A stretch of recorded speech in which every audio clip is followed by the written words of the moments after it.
the one other thing that is scaring me right now, there are two things.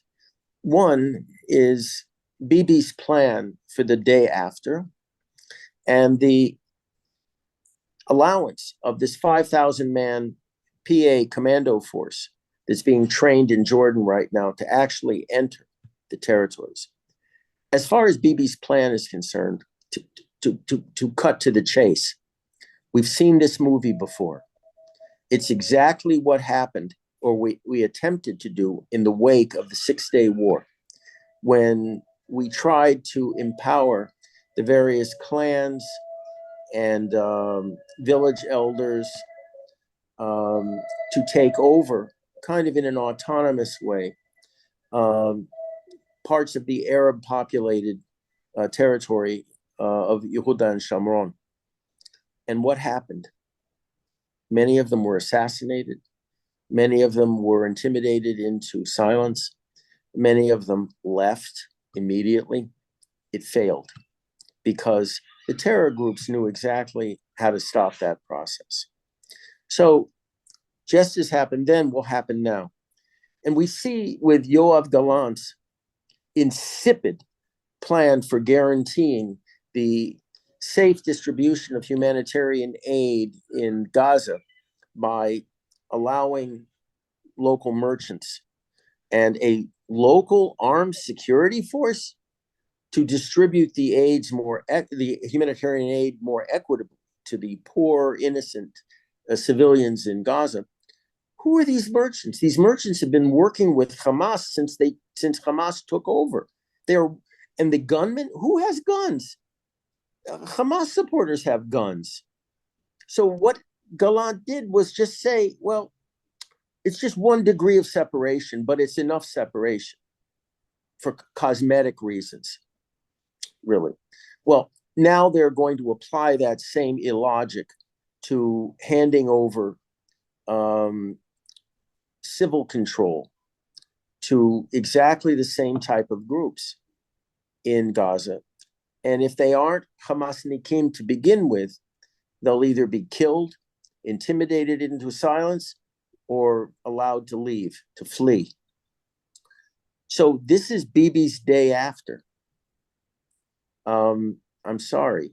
As I said before, we've seen this movie before, and it ends really badly for us. No, clearly, it cannot work. It can't. And Netanyahu can be compared to an acrobat or some kind of magician in a circus or something of that sort, who is juggling many balls, as he has always done. But eventually, if you add enough balls, and there are other factors involved which are likely to lead to a result where the balls come tumbling down, that's where Netanyahu is and has been. But he also should be pointed out. On the one hand, I truly feel sorry for the man. On the one hand, on the other hand, and always have. On the other hand, he deserves everything that has happened to him, that is happening to him, because he brought it upon himself. Because he brought it upon himself over all the years that he's been in power, which is now I think 16 years in total. 16 years. He has brought this upon himself by refusing to grab the bull by the horns, which he could have done many years ago. He's never been able to pull the trigger on anything. Look, when I talk to him, he's the eternal hesitant. When I talked to him when he was out of office, he called me in, and I was sitting there talking to him, and he said, "I've heard what you've said about Jenin, that we have to go in and clean them out and basically destroy the city, evacuate the people, and then destroy the city." He said, "You remind me of somebody that we have to let out of the cage every once in a while to do the dirty work, but then we have to put him back in the cage." And I looked at him and I said, first of all, I'm not an animal to be let out or returned to a cage. More to the point, all these seemingly intractable problems that you think I would be able to solve are due to you. You have been in power more than almost any other prime minister.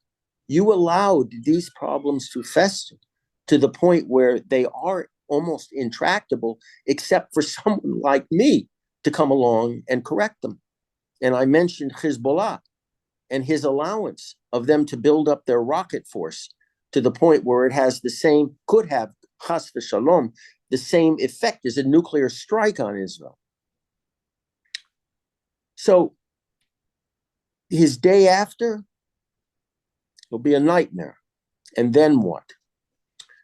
So he has the opportunity right now and the backing of the people to do, for example, to take the bull by the horns, as you would say, and to say to the Americans, this 5,000 man Jordanian trained commando force that the Americans are going to be participating in.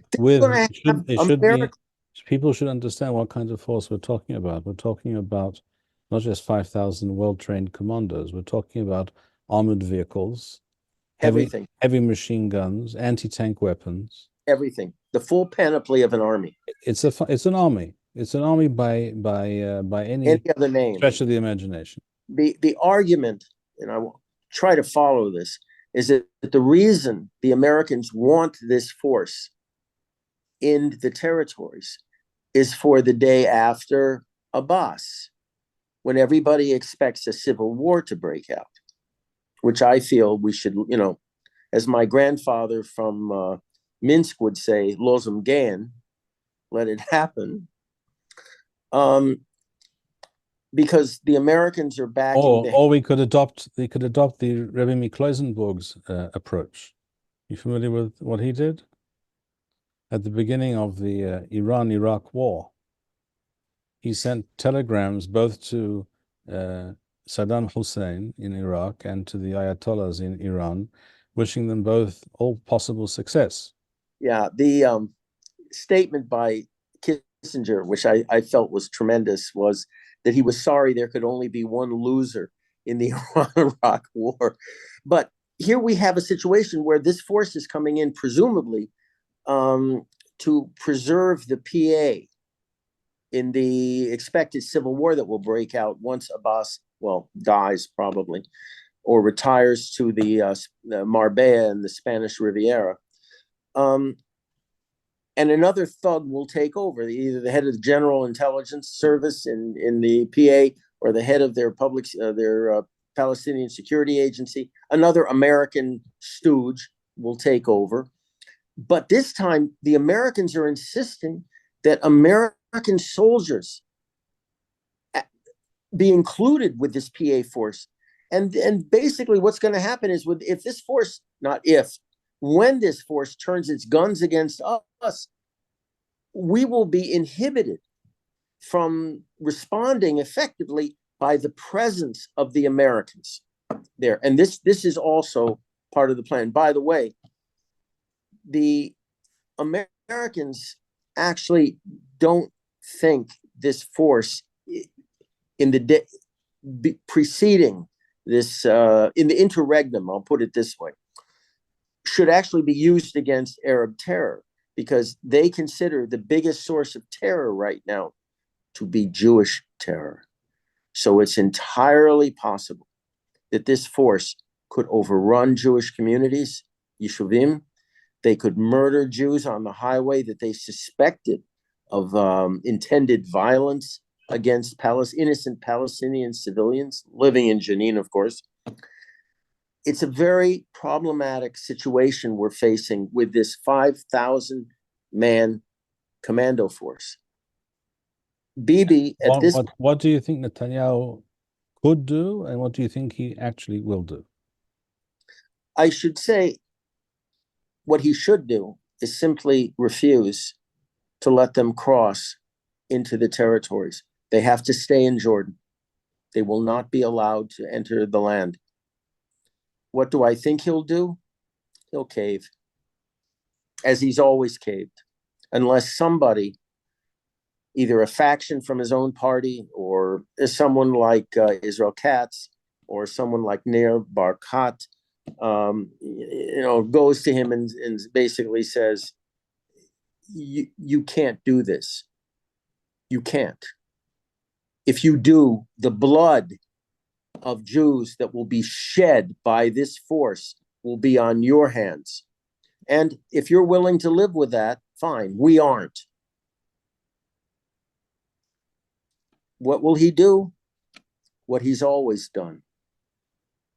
Unfortunately, Netanyahu has never failed to disappoint. Ever. And I had a discussion. That's the bottom line. Yeah, that is the bottom line. When he came to see me in prison, when he was out of office, I had a very tough discussion with him on Hebron, his decision basically to divide Hebron. And he said, what choice did I have? The Americans wouldn't let us keep all of Hebron. What choice did I have? And I looked at him. I said, you're saying that to me? I could have said that also. What choice did I have but not to help Israel? And you come in here to my prison and tell me what choice did I have? You always have a choice. And you surrendered. You broke weak, as I told him. And he, as you said, I mean, he's never failed to disappoint. Now, in this particular case right now, so far, he reads polls very carefully. He understands that he has the people's backing for his policy towards Hamas and the hostages, whatever. We should not even be talking right now about releasing security prisoners. It happened with me. I had to defend myself a couple of days ago at a speech I gave when somebody stood up and said, you're a hypocrite because, you had people arguing for your release and this. I tried to explain what's appropriate in peacetime very, very often is not appropriate in times of war. And I told this person, for the record, I was presented with the opportunity to get out of prison in exchange for the release of security prisoners with blood on their hands. And you Horrible. And you refused. Absolutely refused. Absolutely refused. It's when Esther, Alei Shalom, came to visit me, she said, I have Bibi asked me to come to you. The cabinet is considering releasing these terrorists to get you out, but you'll never be able to come home to Israel, but you'll be free.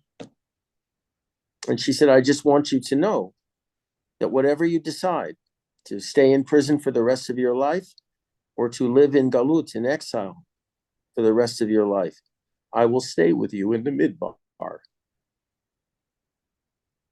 That's why I put the phrase from Tehillim, I knew you in your youth when you loved me in the desert. I put that on her tombstone. On her tombstone. So she said, what is your answer? The cabinet wants to know. They put it on me, which some say was unethical, but they knew what they knew exactly how I was going to respond. So it wasn't a risk on their part. I said, no, I won't do it. And she said, well, I need a slightly longer answer to provide the cabinet. And I said, okay, hell no. Well, you could have been more polite. You could have said, no, thank you, but no. She said, you're an educated person.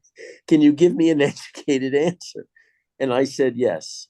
I said, I refuse. I declined this offer, this poison chalice, as I described it, for 3 reasons.